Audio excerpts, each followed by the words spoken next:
All right, awesome. So welcome everybody to this academic series presentation.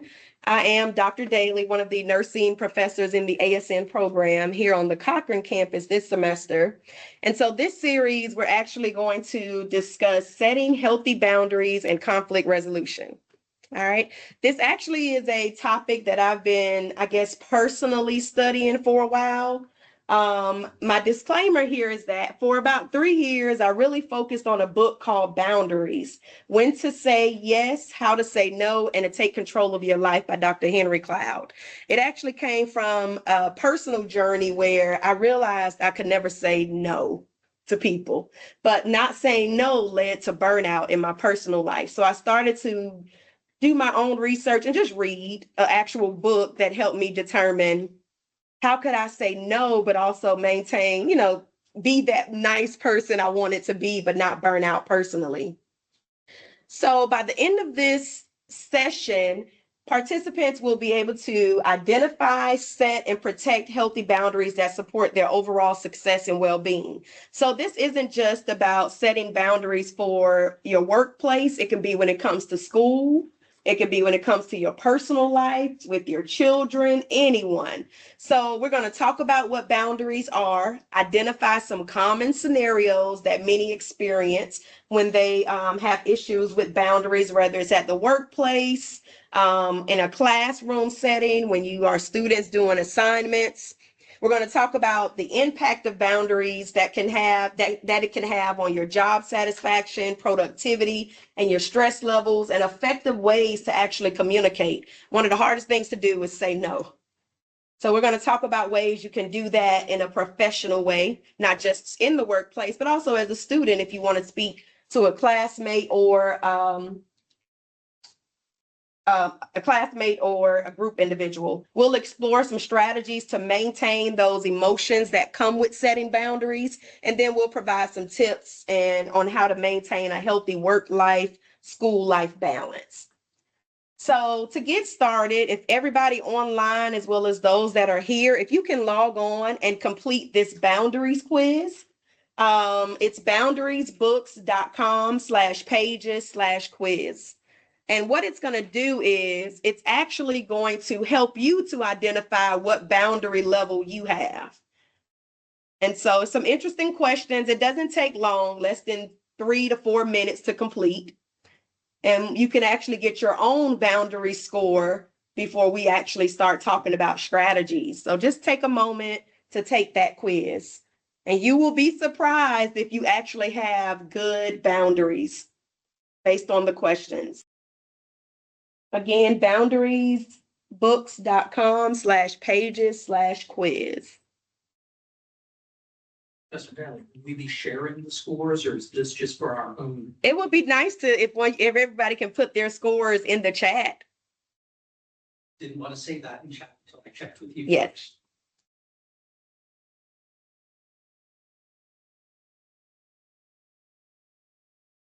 So if you've just logged on, we're actually taking the boundaries quiz to see what our level of boundaries is in our personal life, whether it's work, school. And you can place your score if you would like in the chat, whichever you would prefer. I'm just saying.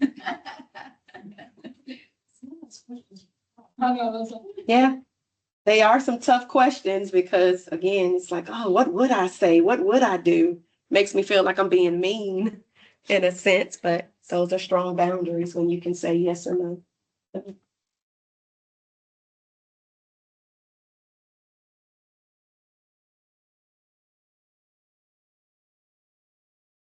See, Ms. Hopkins is 14.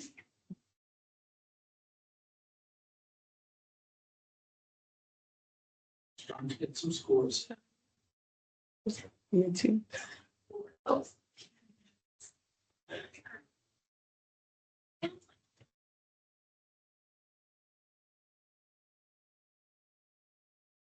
Miss Monique is a 19. She has some strong boundaries. Right. All right, so we'll go ahead and as you take that quiz. So today we're going to talk about some of the problems that occur in the workplace. It may be problem number one we're going to talk about is getting saddled with another person's responsibilities and how do you set boundaries there. Working too much overtime can be an issue when it comes to boundaries, misplaced priorities, difficult coworkers and classmates. We'll talk about that. Critical attitudes may be a problem that you may experience and that those changes with boundaries. Conflicts with authority, expecting too much of work and school, disliking your job and disliking your job. So these boundaries that we're going to talk about in the workplace and school will help reduce that work and school related stress by implementing the following strategies with boundary setting techniques that we're going to talk about here. So getting saddled with another person's responsibility. So think of a time when you took someone else's responsibility. How did it make you feel at work? Overwhelmed.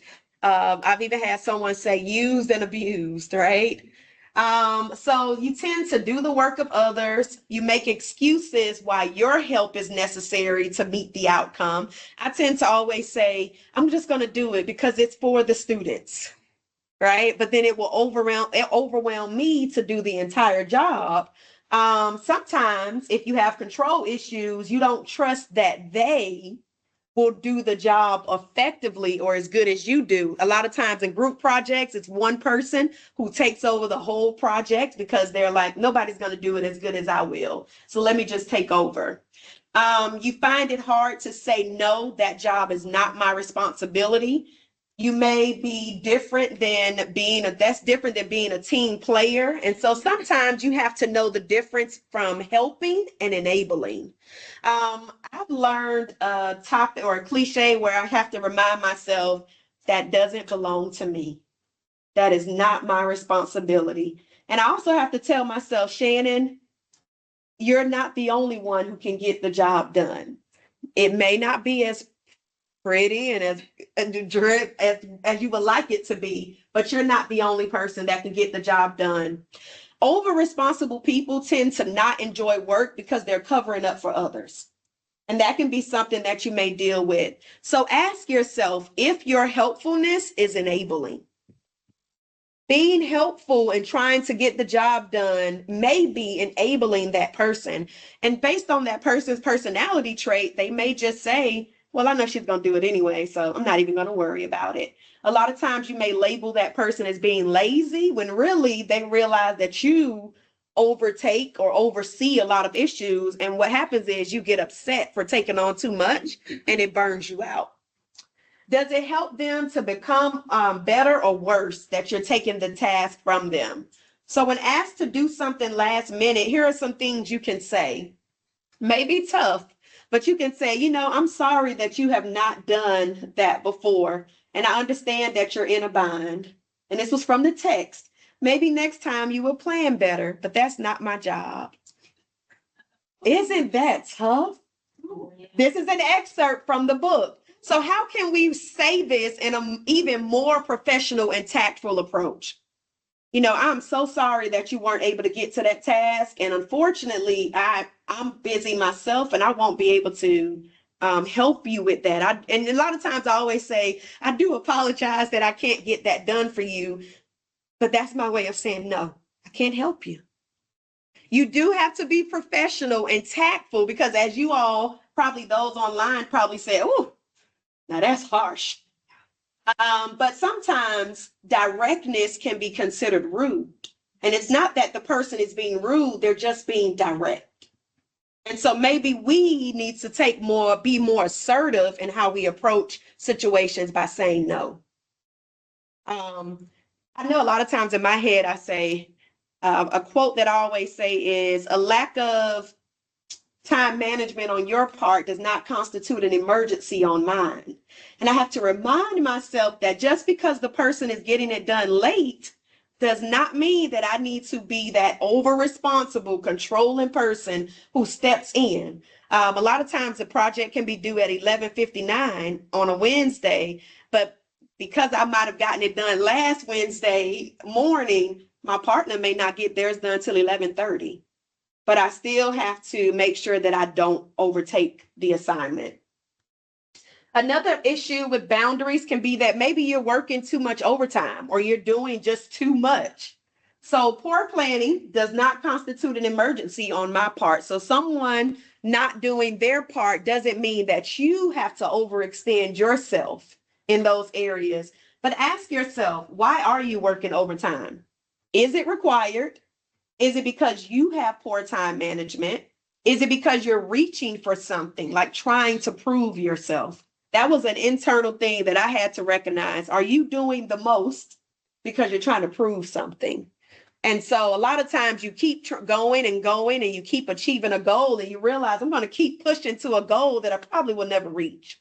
So ask yourself, why are you, and I'll say doing the most? Why are you working overtime? Don't be in a bondage to your job. You guys either work study, you work outside of this, you're professionals that work within the university system. Don't be in bondage. Complete a priority to-do list. Most of what you require a priority is probably not a priority. And the only way I actually identified this personally was once I had a child. And then I realized before having a kid, I would get everything on my to-do list done before I left. And even if it required me to stay later, I stayed later. But then I realized once I had a kid and my energy needed to focus elsewhere, a lot of that stuff just rolled over to the next day. And guess what? It got done by the deadline, before the deadline, because I'm still doing the most, but it got done. And that allowed me, and you can give yourself grace and realistic deadlines. To me, I always give myself a false deadline, which is way before something is due. And then when I don't meet that false intended deadline, I get upset with myself. But then really, the deadline is probably a week or two away. I just made it up and wrote something different. Discuss your workload with your supervisor. A lot of times we don't want to appear that we're, being lazy or we don't want the work. But sometimes you really just can't manage what you've been given. And you have to speak up for yourself and say that, this is just too much for me. I can't manage this. Discuss your workload with and then also leave work on time and leave work at work. So now I leave my laptop at home, at home campus. I got to leave it because I'm coming back the next day. I try so hard to be there for my students, but I got to be like, don't reply after 5, don't reply after 5. And here's 7:00 and I'm replying. I'm like, you got to do better. Set those boundaries because you want to be there for your students. And at in Middle Georgia State University, student success is important to us, but also so is my well-being. And so I have to leave work at work and not take it home. And so that does mean not answering a lot of emails or scheduling an email to go out the next day. Another problem can be misplaced priorities. So you have to ask yourself what truly matters, right? Be realistic about how much time and energy you have and manage your work accordingly. So if I'm doing A today, I won't be able to do B until Wednesday. Imagine telling your boss that if your boss asks you to do a task, hey, I can do A today, but I won't be able to do B until Wednesday. Is that okay? Now, the book that I read had an excerpt that said, or do we need to rethink which assignment I need to be working on? But imagine going to your supervisor and saying, I can't do both of these and get this deadline done the way you would like to. Do you think we should reconsider the assignment you've given? And they'll probably say, no, I don't need to reconsider. I gave it, you need to get it done. But in order for me to produce effective and efficient work, right, in a timely manner, I got to speak up. So say yes to work that is a priority and really think to yourself, should I be a part of this? Does this align with my goals, whether it's your teaching goals, your professional goals, your personal goals? And if so, then I'll do it. For example, students, you want to go out and have a good time. And I'll just kind of chime in on nursing students for a second because they're in the room here. But then you remember, I got to go back and learn about the sensory, eyes and ears. But it's Halloween coming up, and I just want to go to this awesome trick or treat party. But I got musculoskeletal to study. I got 4 different diseases that I need to study. What am I going to say yes to, and what's a priority? And the priority in that case would be your success on the exam, but you also do need to take time to just rest for a while. But the priority, say yes to what is a priority. So have any of you, and I think the answer is yes, worked with difficult coworkers or classmates? So one of the things that I've tried to say, and it's a sign on my door, I don't just do this for myself, but I also have difficult students. And I say to myself that I want to see the positive in that person. I ask, a higher being that I believe in, please give me eyes like you to see this person in a positive light. Because if not, then my perspective of them is going to be off, and it's going to, change the way I communicate with them. This quote says, positive people are able to maintain a broader perspective and see the big picture, which helps them identify solutions, whereas negative people maintain a more narrow approach and tend to focus on problems. So stress at work or school as a result of someone else is what this leads to. And one thing that I've learned in my personal life, I'm the only one who's upset. That person probably doesn't even know that they've overwhelmed me or stressed me, because that's their personality trait. But mine is I'm obsessing over something that they did. But this section here is law of power, and that's what I've been trying my hardest to work on. You only have the power to change yourself. You can't change another person. I sometimes so wish that everybody was as organized as me and as structured as me. And does, I don't even want to tell you what my closet looks like, and even the cans in the pantry. But you know what? I can't change anybody else. I can only focus on me. You must see yourself as the problem, not the other person. So imagine here I am thinking like, this person's unorganized. They don't get things done before the deadline. They're last minute with everything. But what if I turned the mirror and looked at myself? And maybe me over obsessing on something, maybe I'm trying to have too much control over things. To see another person as the problem to be fixed is to give that person power over you and your well-being.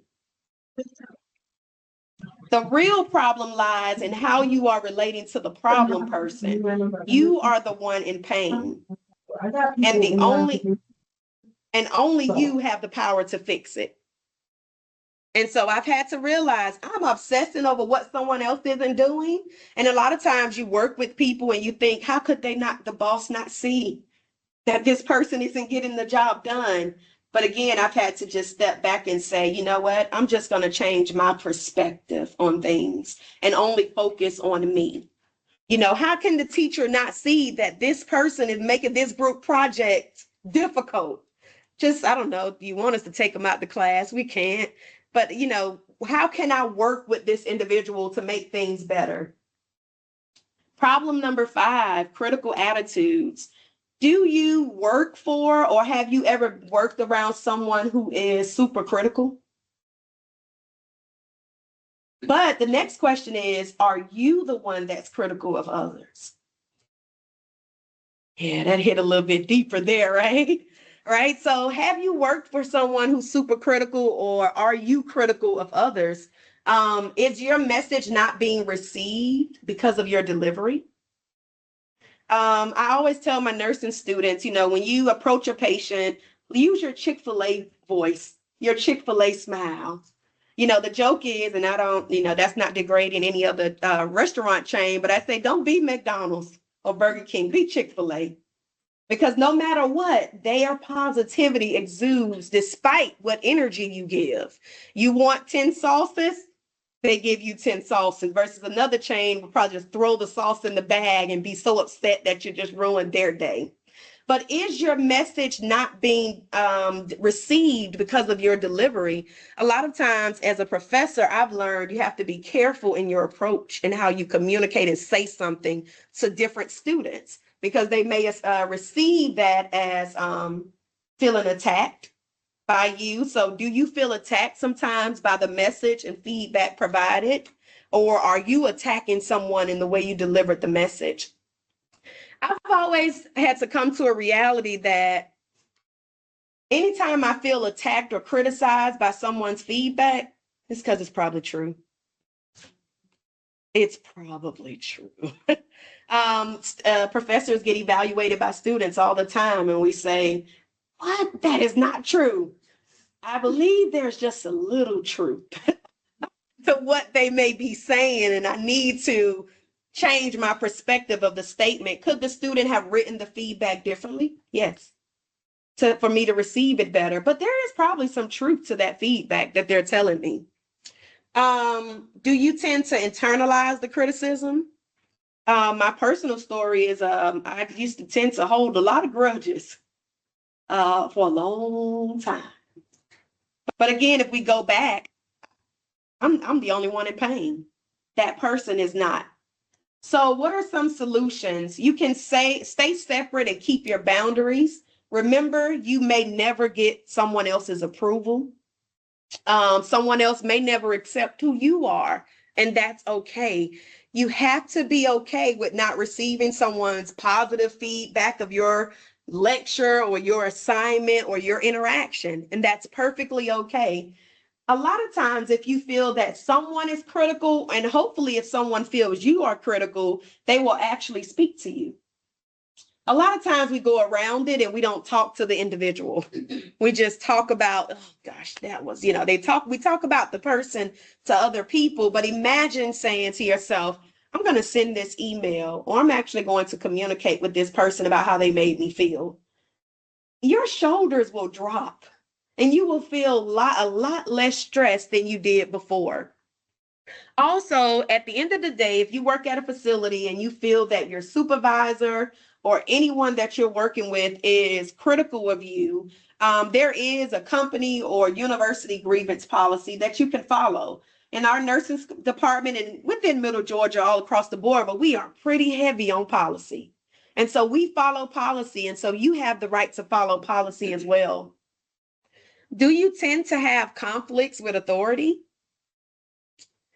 So that means having trouble getting along with your boss means that you may be having transference feelings. That was the topic that the book talked about.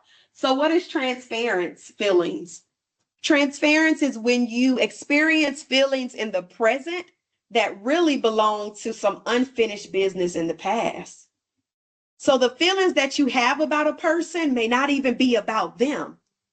What it may be is that the boss-employee relationship can trigger those authority conflicts that you might have, maybe of someone they remind you of from your past. Maybe your mom or dad treated you that way, or a sibling or a family member treated you that way. And so they may have the same personality traits as someone. So a lot of times we can cast judgment on people from the beginning. And then you realize, oh, they remind me of such and such. My aunt was really critical of me, just like them. Or just how the person looks will trigger you and say, oh, I already know what this is about to be. He or she reminds me of this person.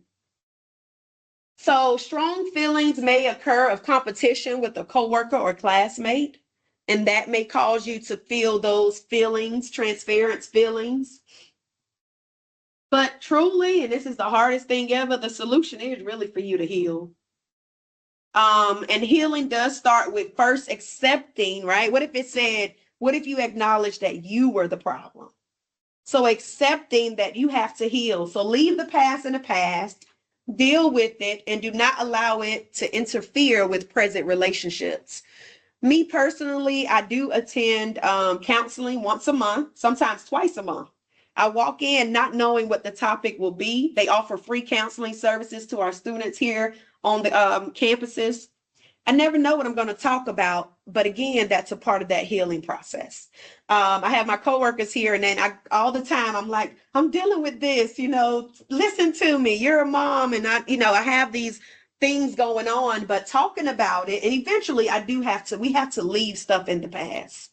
We really do.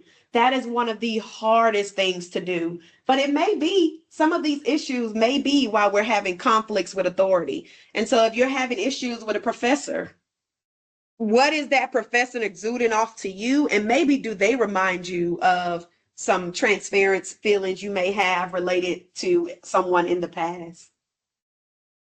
Expecting too much of work and school. So people increasingly come to work or school wanting their classmates or workmates to be family. And a lot of times, yes, we are a family. We are a family, but again, we are not each other's family. And so there has to be that difference. What if that individual, for example, doesn't want to communicate with you a certain time, or they haven't answered your call or anything? It's going to make you feel a certain type of way. But actually, we have to set that boundary. A lack of boundaries between personal and work life, there has to be a difference. So while for example, in our nursing ASN department, we are really close. So to say that my work family is not my family is challenging. But at the end of the day, there is a difference between that personal relationship I have outside of work and those individuals here. And I can't, that I have to be able to differentiate. I'm not going to call them when I'm stuck on the side of the road, right? Because now I'm meshing those boundaries where I can use some personal resources for that. Work can't provide the personal and emotional support you desire. And if you tend to lean on work and school for that emotional support, you might actually feel unsupported. Because those individuals and classmates may not be able to provide you that part of your life. Don't get your personal needs mixed up with your professional needs. A lot of our nursing students, you're close, and now when you graduate, you're going to probably not hear from each other, but you study all the time. And so just remember that, that was a part of your life where you had that type of relationship. The solution, and I've spoken of it earlier, it is to find emotional, supportive, and healing networks and relationships outside of work. And so you can use some counseling services to help you with that. And that's available for students and faculty. Problem number 8, taking work or school-related stress home. Keep good boundaries on personal issues and keep them out of the workplace. Keep boundaries on work and keep it out of the home. Home is supposed to be a safe space. Okay? Leave work at work. The hardest thing to do because we got to grade. For us as instructors, we have to grade. As students, you already just left a lecture learning the content. Now you have to go home. But you guys are not just students, you also work. And so finding that balance. A lot of times, and we've all said this, Ms. Hopko is going to lecture on devices. Keep your laptop off, like just cut it off. The hardest thing is the phone, silencing apps on your phone, but maybe you should set a certain time frame where I'm not going to get on my phone. A problem I have with setting that boundaries is I just dismiss that alarm and I stay. And then it says you've been on your phone or on Facebook or whatever for about an hour and 10 minutes past your silence time, and I still ignore. So I got to work on that strategy there, or that skill set. But these are some ways that you can take or just remove those work and school related stresses from out of your own personal life so that it doesn't overwhelm you. Problem number 9, disliking your job. No one has to raise their hand. We love our jobs. But a lot of times, boundaries define what is and what is not me. Our work, it's a part of our identity, but it is not our identity. And until I separated my identity from work, I started to realize there's more to me than just Dr. Daly. There's more to me than just registered nurse, Nurse Daly. There's more to me than just being a mom. You start to separate and ask yourself, if each of you had to ask yourself, if someone said, describe yourself to me, but you had to leave out your career, your profession, your family, how would you describe yourself?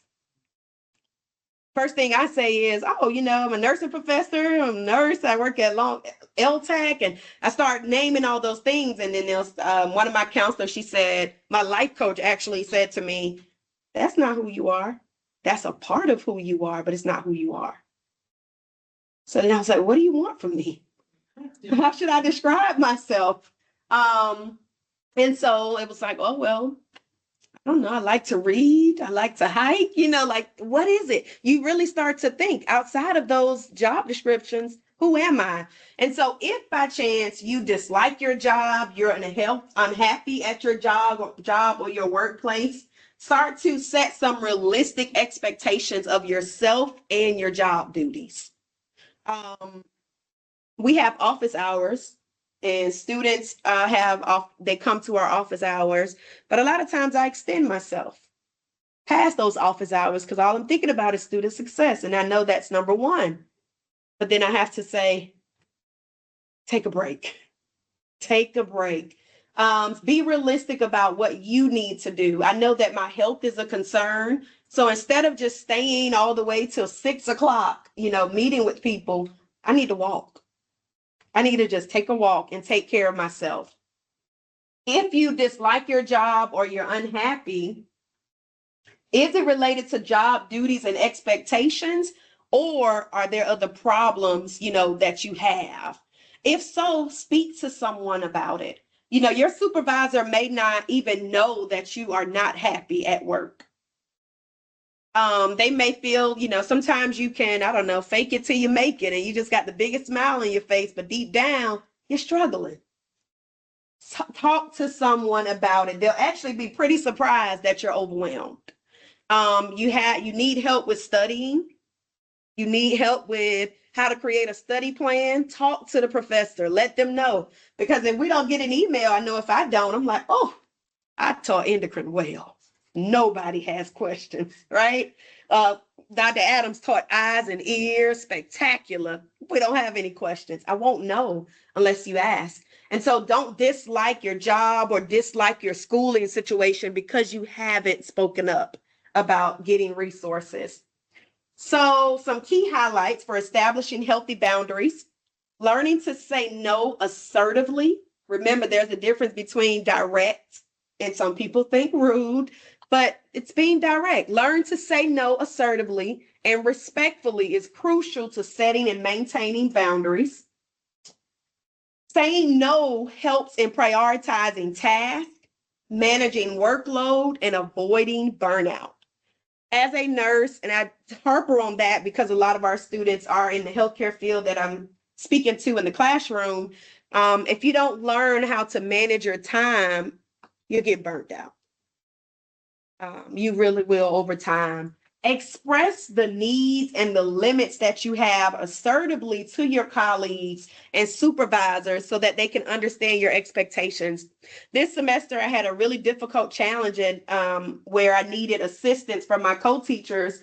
And I always say the old Shannon would have just taught all 15 lectures or 18, I don't know how many we have. But this new person in me says, I'm going to ask for help. I got to ask for help.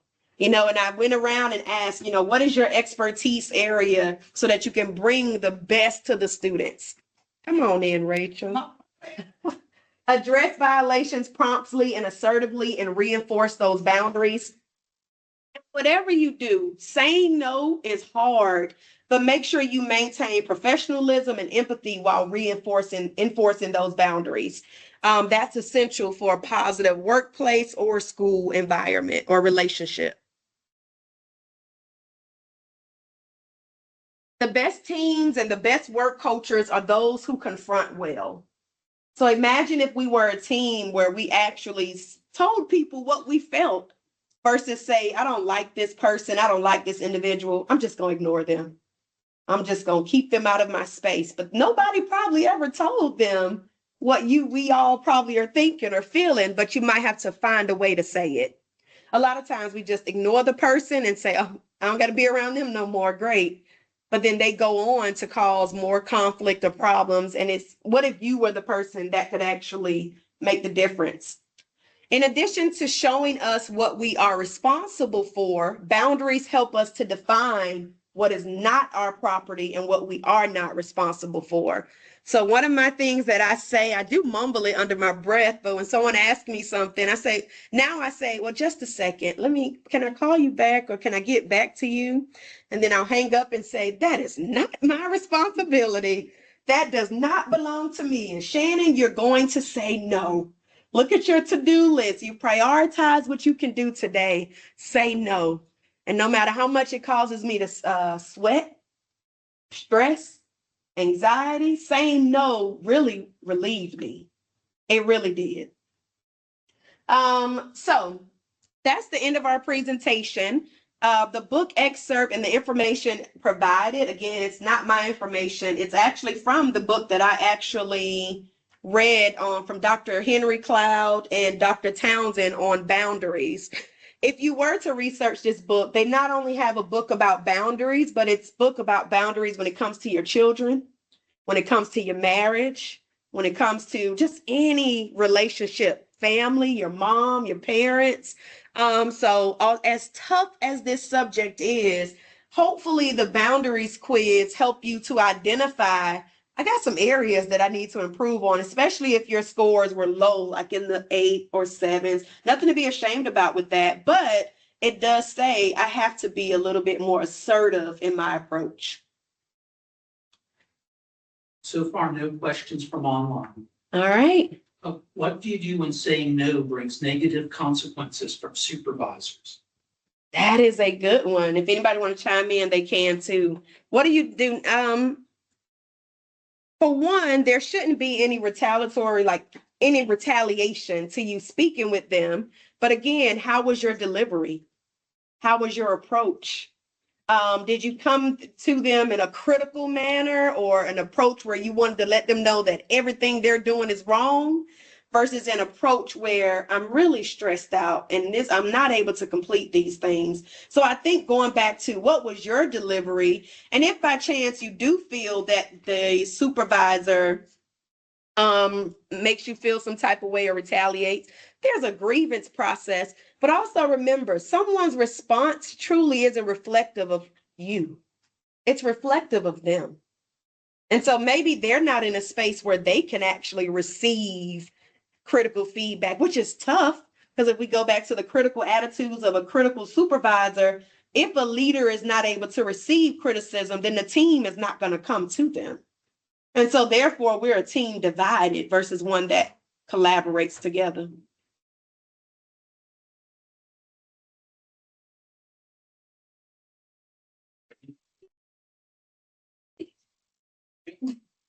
I'll chime in on what Shannon said. We got to remember too, with our approach, sometimes people do receive things in a negative manner based off how we present it. But, there's that whole amygdala, it takes it a minute to actually receive hard information. And so giving that person time to actually receive the criticism or the response that you had to share with them, be it hard or not hard, just give that person time to review what was said to them before you have this negative response to their negative defense. Yeah. Yeah. You go on the defense. Yeah. No is a complete sentence. No is a complete sentence. It is. It is. It can be challenging and hard, but you can say it. So on the count of 3, I need everybody in here to say no. No. 1, 2, 3. No. But more professional and tactful. No, thank you. What was the other statement? I'm so sorry you were not able to get to that task, but I won't be able to do it today. Chick-fil-A. Smile. All right. Any other questions or anything? Thank you, Dr. Roberts, for joining. Awesome.